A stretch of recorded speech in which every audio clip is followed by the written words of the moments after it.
गोंदिया जिले की पहचान बन चुके दुर्लभ सारस पक्षियों के संरक्षण में अहम भूमिका निभाने वाले सारस मित्रों और सारस संरक्षण करने वाले गांवों का गोंदिया के होटल जिंजर में भव्य सम्मान समारोह आयोजित किया गया।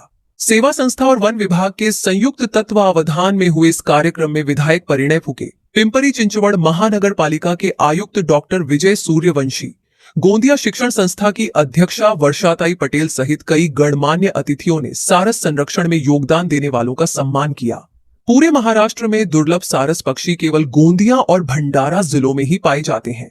इन पक्षियों के संरक्षण के लिए सेवा संस्था पिछले 15 वर्षों से लगातार कार्य कर रही है।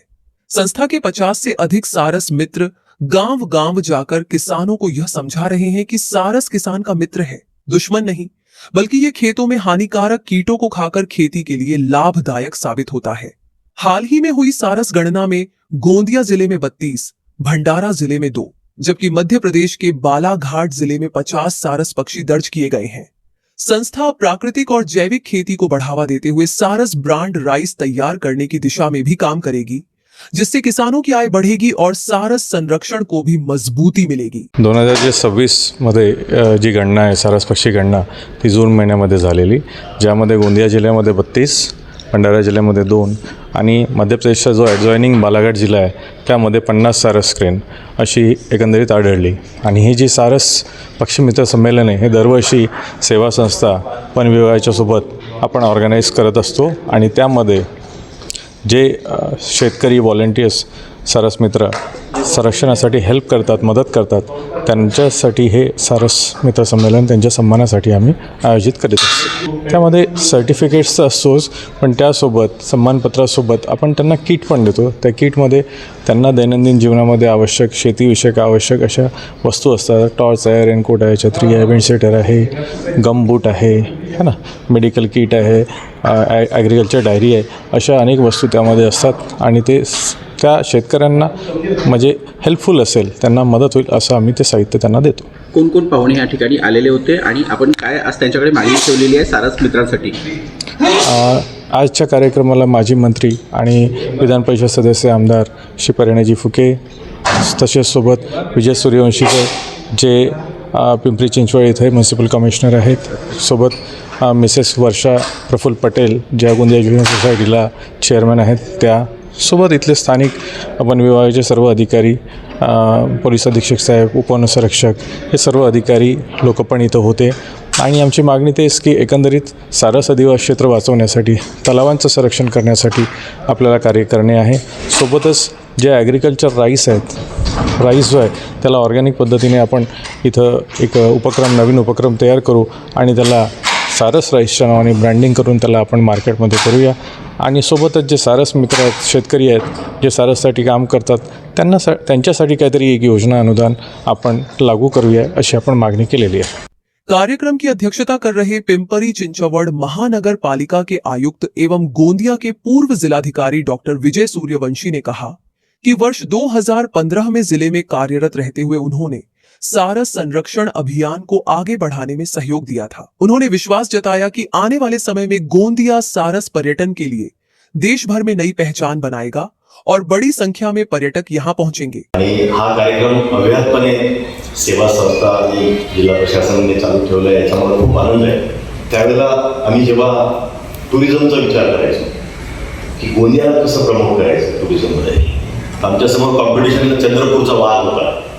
मी म्हटलं माझा सारस हा इथला वाघ आहे, सारस is the tiger of birds, आणि म्हणून म्हटलं आपण गोंदियाला आपल्याला आता एक आयकॉन मिळाला आहे गोंदियाच्या टुरिझमला प्रमोट करण्यासाठी। आणि सारसवरती आम्ही सारस केंद्रबिंदू ठेवून गोंदिया टुरिझम आम्ही त्यावेळेला पूर्ण प्लॅन केलं होतं। मी जॉईन झाल्या आमचे मित्र डॉक्टर राजेंद्र जैन आणि त्यावेळेला डॉक्टर कोल्हे इथं होते आणि सावंत भरतजी हे एकदा मला भेटायला आले आणि त्यांनी सांगितले की सर यहाँ पे एक सारस नाम का पंछी है, आपने देखना चाहिए। आणि एका महिन्याच्या आतच मला वाटतं मला यांनी सायटिंग करून दिलं आणि त्या पक्षाचं मी प्रेमात पडलो।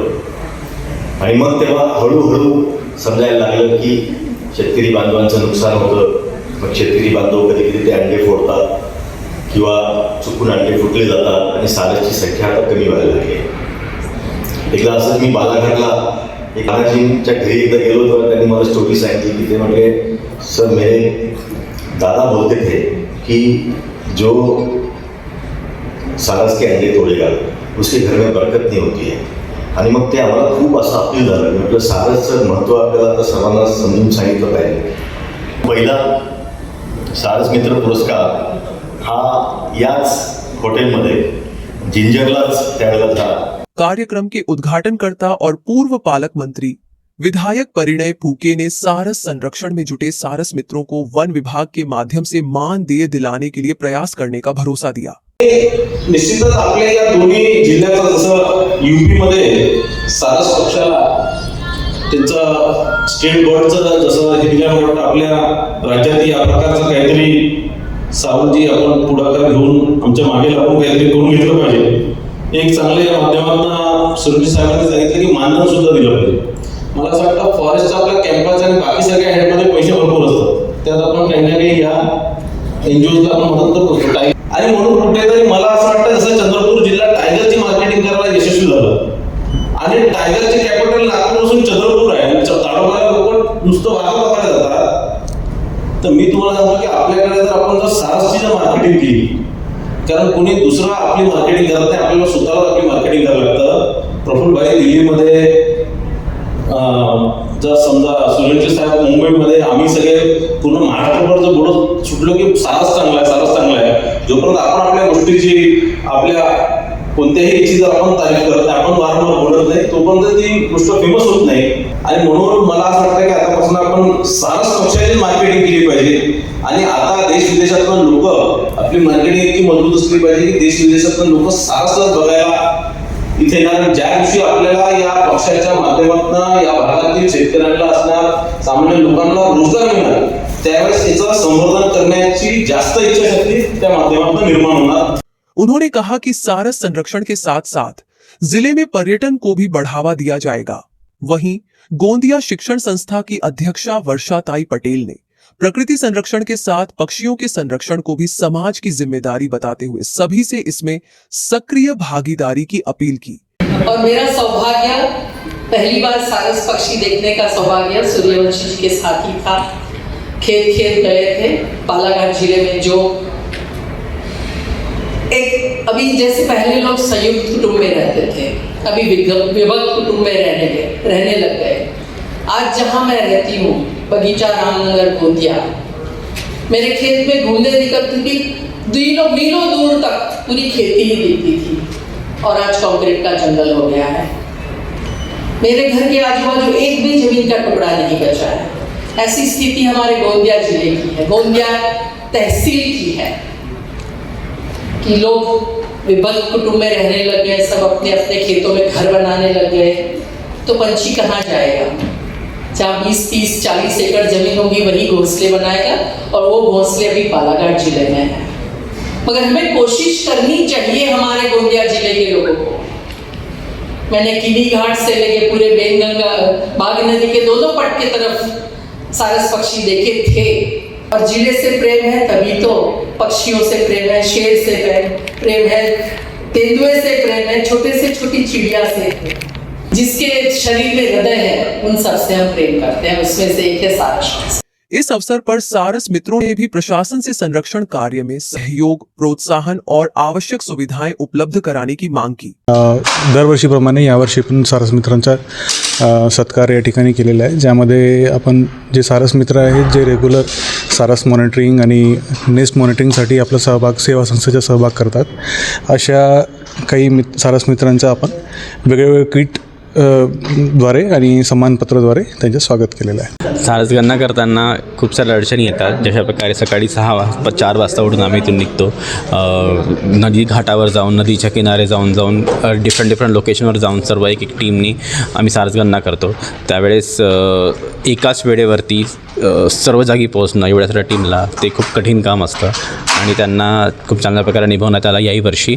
आणि सारस संरक्षणासाठी जे पण शेतकरी इथं होते त्यांना खूप शुभेच्छा आहेत. शुभेच्छासाठी देतो की यावर्षी चांगल्या प्रकारे आणि जेवढं जास्त प्रमाणात होऊ शकतं तेवढ्या जास्त प्रमाणात ते घरटी वाचवण्याचं जे काम आहे ते शेतकऱ्यांमार्फतच होऊ शकतं, म्हणून ते अजून चांगल्याने व्हावं म्हणून त्यांना शुभेच्छा आहेत. उनका कहना है कि स्थानीय लोगों की भागीदारी से ही सारस संरक्षण अभियान और अधिक प्रभावी बनाया जा सकता है.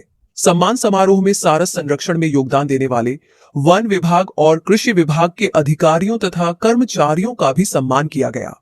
बड़ी संख्या में पर्यावरण प्रेमियों, किसानों और शहरवासियों की मौजूदगी में आयोजित इस कार्यक्रम में गोंदिया को सारस संरक्षण की राजधानी बनाने का संकल्प दोहराया गया. आने वाले समय में प्राकृतिक खेती, पर्यावरण संरक्षण और ग्रामीण पर्यटन को एक साथ जोड़कर जिले को नई पहचान दिलाने की दिशा में कार्य करने की बात कही गई.